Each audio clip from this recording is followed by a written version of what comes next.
Hello. আসসালামু আলাইকুম। ওয়ালাইকুম সালাম। ম্যাডাম, আমি মোহাম্মদ খলিল বলতেছিলাম ঠাকুরগাঁ থেকে। আপনি ভালো আছেন? হ্যাঁ, ভালো আছি, থ্যাংক ইউ।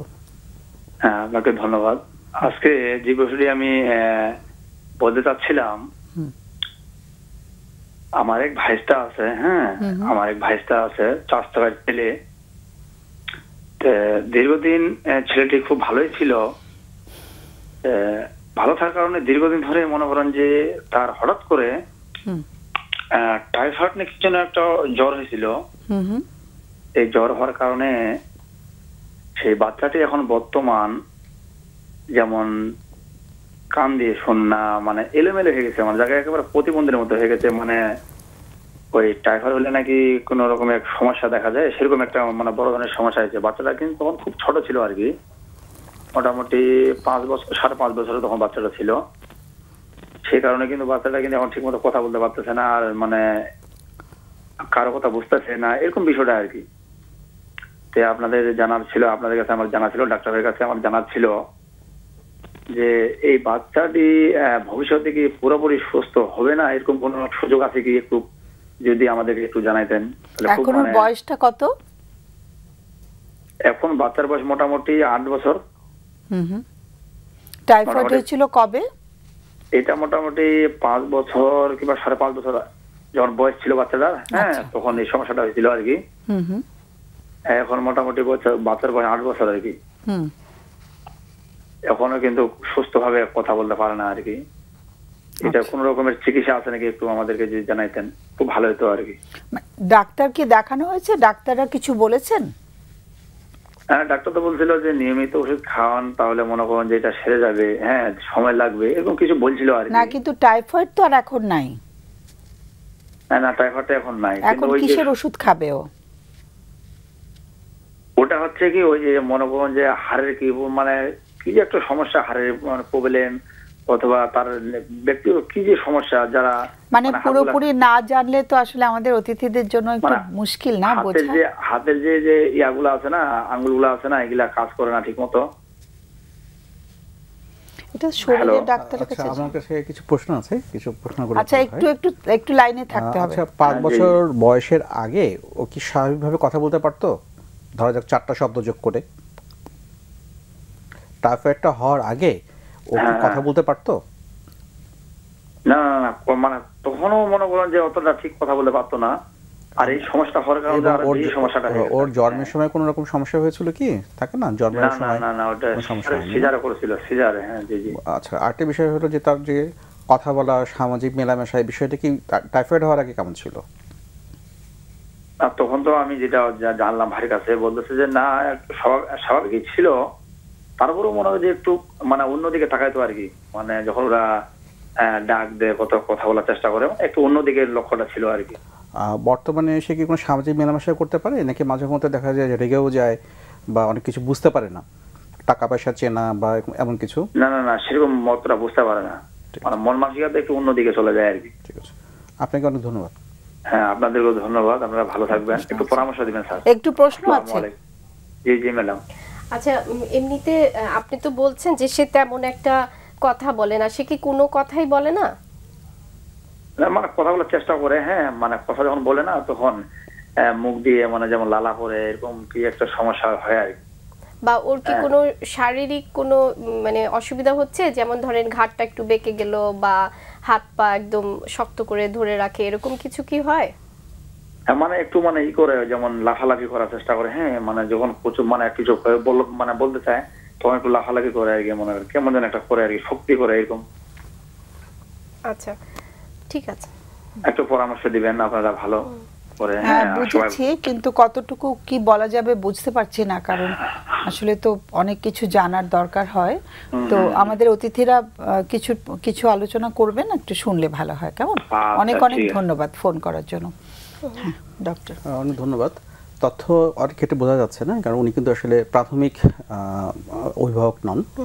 তা বোঝা যাচ্ছে যে তার অবশ্যই বুদ্ধিমত্তার যেটা স্বাভাবিক প্রভাব, সেখানে একটা প্রতিবন্ধকতা ছিল। কারণ 5 বছরের বয়সের মধ্যে তার কিন্তু কমপক্ষে একটা অর্থবহ বাক্য গঠন করার কথা ছিল, সে করতে পারছে না। এবং অতি অবশ্যই বোঝা যাচ্ছে স্বাভাবিক যে বুদ্ধিমত্তা আমরা বলি সেখান থেকে অবশ্যই সংখ্যার মানটা কম হবে এবং তার সামাজিক যে গ্রোথ সেটাও কিন্তু স্বাভাবিকভাবে হয়নি। দুর্ভাগ্যজনকভাবে আমরা সাধারণত বর্তমানে আমাদের চিকিৎসা বিজ্ঞানের যে ধরনের ক্ষমতা আমাদের আছে ওষুধপত্র বা সব কিছু দিয়ে এই বুদ্ধিমত্তাকে সঠিক পর্যায়ে বা স্বাভাবিক পর্যায়ে নিয়ে আসার সক্ষমতা আমাদের এখন নেই। এক্ষেত্রে আমি সবার আগে বলবো যে বিশেষত তার যে অভিভাবক আছেন বাবা এবং মা সহ বাংলাদেশ মেডিকেল বিশ্ববিদ্যালয়ের যেটি একটি শিশুদের ডেভেলপমেন্টের জন্য একটি বিভাগ আছে সেখানে আসতে পারে এই ব্লকে। এর পাশাপাশি ওরা নিকটবর্তী যে মেডিকেল কলেজগুলো আছে সেখানে কিন্তু এক ধরনের একটি শিশুদের বিকাশের জন্য কিন্তু একটা আলাদা কেন্দ্র আছে, সেখানে কিন্তু ওনারা দেখাতে পারেন। সেই বিকাশ কেন্দ্রগুলো বোধহয় এখন বন্ধ আছে, এখনো কিছু জায়গায় চলছে এবং অনেক ক্ষেত্রে দেখা যাচ্ছে তার সাইকোলজিস্টরাও অ্যাভেলেবল আছে। অনেক শহরে কিন্তু সাইকোলজিস্ট আছেন যারা ট্রেন্ড অন্ততপক্ষে এই ধরনের বাচ্চাদের মূল্যায়নের ক্ষেত্রে। আর আরেকটি বিষয় গুরুত্বপূর্ণ আইনগত দিক থেকে, কারণ আমাদের একটা দীর্ঘমেয়াদী একটা পরিকল্পনা নিতে হবে। এই বাচ্চাটি তো আজীবন বাচ্চা থাকবে না, বড় হবে, তার রাষ্ট্রীয়ভাবে সুযোগ সুবিধার জন্য তার কিন্তু সার্টিফিকেশনটা খুবই দরকার আছে। আমাদের আইনগতভাবে তাদের কিছু সুরক্ষা দেওয়া আছে, এই জন্য স্থানীয় সমাজসেবা অধিদপ্তর যারা আছে ওদের সাথে যোগাযোগ করতে পারেন। এর সমান্তরালে মেডিকেল কলেজে হোক কিংবা যেটি বললাম যে বাংলাদেশ মেডিকেল বিশ্ববিদ্যালয়ে হোক কিংবা জাতীয় মানসিক স্বাস্থ্য ইনস্টিটিউটে, সেখানেও ওনারা আসতে পারেন এই বাচ্চাটির যথাযথ মূল্যায়নের জন্য। কারণ আমাদের আসলে বাবা মাকে সঙ্গে নিয়ে কাজ করতে হবে, তাদেরকে মেনে নিতে সহায়তা করা এবং কী ধরনের প্রশিক্ষণ তার জন্য আসলে কার্যকর হবে সেটি বেছে নেওয়া। শুধু ওষুধ দিয়ে এক্ষেত্রে খুব বড় কিছু হবে বলে আশা করছি না, তবে এক্ষেত্রে সাথে আবার দেখা যায় অন্যান্য শারীরিক রোগ থাকতে পারে। অনেক বাচ্চাদের ক্ষেত্রে দেখা যায় হার্টের সমস্যা থাকে বা জয়েন্টে কোনো একটা সমস্যা থাকতে পারে, এই ক্ষেত্রে কিছু জায়গা লাগতে পারে। তবে সেটি বুদ্ধিমত্তাটাকে স্বাভাবিক পর্যায়ে দেওয়ার মতন আমাদের এই বৈজ্ঞানিক সক্ষমতাটা এখন পর্যন্ত নেই। যদি কেউ বলে থাকে, দাবি করে থাকে, আমি বলবো যে উনি বৈজ্ঞানিকভাবে সঠিক বলছেন না। আর আমার কাছে যে মনে হচ্ছে যে আসলে অ্যাসেসমেন্টটা অনেক বেশি ইম্পর্টেন্ট। হ্যাঁ, তার যেহেতু ভাইয়ের সাথেও আমি কিছুটা একমত যে শুরুতে কিন্তু তার কিছু প্রবলেম হচ্ছিল, যে তার আইকিউ কোন লেভেলে আছে, সে তার কিন্তু একটা সেন্টেন্স মেক করে বলার কথা ওই সময়টায়। 5.5 বছরে কিন্তু তার টাইফয়েডটা হলো। সো তারপরে হচ্ছে যে এবং টাইফয়েডের সময় যেটা হয় যে অনেক জ্বর, তার আগেও কম কথা বলতো এবং ওই সময়টা আর উনি তো বললেন যে ওনার মানে ভাষার বিকাশটা সেরকম হয়নি। একদম যার কাছে থাকে মানে তার বাবা মা বা তার একদম কাছের মানুষদের সাথে আসলে কথা বলা দরকার এবং তাকে ওই যে প্রপারলি ওই যে শিশু বিকাশ কেন্দ্রগুলোতে নিয়ে গিয়ে একটু মানে অ্যাসেসমেন্টটা করাটা খুব বেশি জরুরি। অ্যাকচুয়ালি প্রবলেমটা কোথায়? আপাতত বোধহয় শিশু বিকাশ কেন্দ্র সবগুলো চলছে না।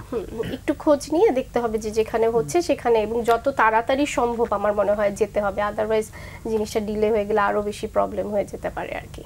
ওয়ান স্টপ ক্রাইসিস সেন্টারে কি যেতে পারে বাচ্চারা নাকি না? আমার জানার মতে বাচ্চাদের জন্য ওয়ান স্টপ ক্রাইসিস সেন্টারে সক্ষমতা নেই। মানে শিশুদের জন্য আরেকটা হচ্ছে যে বঙ্গবন্ধু বা যেটা আগে বঙ্গবন্ধু ছিল এখন নাম বদলেছে, বাংলাদেশ মেডিকেল ইউনিভার্সিটি হয়েছে। কি নাম দিয়েছে? Bangladesh medical university, Bangladesh medical বিশ্ববিদ্যালয়।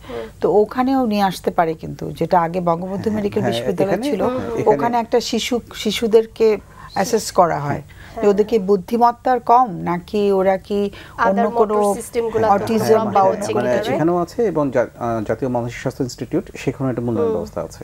তবে এক্ষেত্রে আবার আমাদের কিন্তু একই সাথে কিন্তু আবার সরকারিভাবে কিন্তু আবার এনরোল করারও প্রয়োজন আছে, কারণ আমাদের সরকারিভাবে কিন্তু একটি আইন আছে নিউরো ডেভেলপমেন্টাল ট্রাস্টের আন্ডারে। এক্ষেত্রে কিন্তু এই ধরনের শিশুদের জন্য কিন্তু আলাদাভাবে কিছু সুরক্ষা সেবা আছে, তার আওতায় অন্তর্ভুক্ত হলেও আমাদের কিছুটা হেল্প করা যেতে পারে। কি রকম? অনেক ক্ষেত্রে তাদের যেমন ধরা যাক হচ্ছে এক ধরনের ভাতা, আর এর পাশাপাশি ধরা যাক তার বাবা মা যদি আবার সরকারি কোনো ধরনের চাকরিতে যুক্ত থাকেন, এক্ষেত্রে তারা অন্যান্য সন্তানদের ক্ষেত্রে যে বয়স পর্যন্ত তারা খোরপোশ পান, এই ধরনের সন্তান কেউ থাকলে তাদের জন্য আলাদা একটা ভাতা অনেক ক্ষেত্রে জীবনব্যাপী তারা পান। এই ধরনের কিছু সুরক্ষার কিছু সুবিধা আছে। তবে সেক্ষেত্রেও কিন্তু হচ্ছে অবশ্যই অ্যাসেসমেন্টটা দিয়ে কাজটা শুরু হবে। আগে অ্যাসেসমেন্ট, এরপর ধারাবাহিকভাবে সমাজ কল্যাণের মাধ্যমে তাদের নামটা আর কি অন্তর্ভুক্ত করতে হবে। সেটাই।